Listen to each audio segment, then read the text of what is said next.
আপনারা দেখেছিলেন আর.জি. কর কেসে আমি বলেছিলাম আমরা ফাঁসি চাই। যারা এত পৈশাচিক অত্যাচার করে, যদি কেউ দানবিক হয়, যদি কেউ পাশবিক হয়, তাহলে সমাজ কি মানবিক হতে পারে? সমাজকে মানবিক করতে হবে। মা বোনদের সম্মানের স্বার্থে আমরা অপরাজিতা বিল পাশ করেছি অ্যাসেম্বলিতে।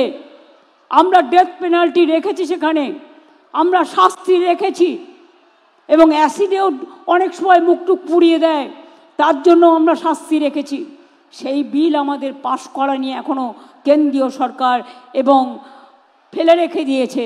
আমরা চাই সেটা একটা মডেল তৈরি হোক এবং দেশে এটা মেনে নেওয়া হোক। যাবজ্জীবন মানেটা কি? অনেক কেসে আমরা দেখেছি 2-3 বছরে বেরিয়ে গেছে, পেরোলে বেরিয়ে যায়। তারে অন্যায় করেও তাকে ক্ষমা করে দেব কেন বলবে?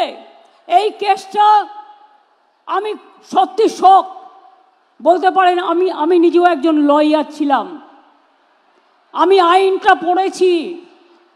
কুমারগঞ্জে যখন গুলি চলেছিল পার্থ সিংহ বর্মনের ওপরে, সেদিন বালুরঘাট কোর্টে ছাত্রছাত্রীদের হয়ে আমি একটা কোর্ট পড়ে দাঁড়িয়েছিলাম এবং ছাত্রছাত্রীদের ছাড়িয়ে এনেছিলাম। আইনটা আমি একটু একটু হলেও বুঝি। আমি অনেকগুলো কোর্টে কেস করেছি, টাকার জন্য নয়, মানবিকতার স্বার্থে। কি করে বলেন জাজমেন্ট? একটা জাজমেন্ট আমার পছন্দ হয়নি, যে it is not a rare of the rarest case.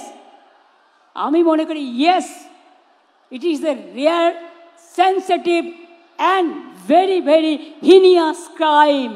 এবং ক্রাইম করে যদি কেউ বেঁচে যায়, সে তো আবার ক্রাইম করবার চেষ্টা করবে। সেটাকে প্রোটেকশন দেওয়া আমাদের কাজ নয়। আমাদের কাজ, ভাইদের দায়িত্ব দিচ্ছি, মা বোনেদের সম্মান রক্ষা করবেন। বোনেদের দায়িত্ব দিচ্ছি, কোথাও কোনো রকম অসঙ্গতি দেখলে সঙ্গে সঙ্গে পুলিশের কানে তুলবেন।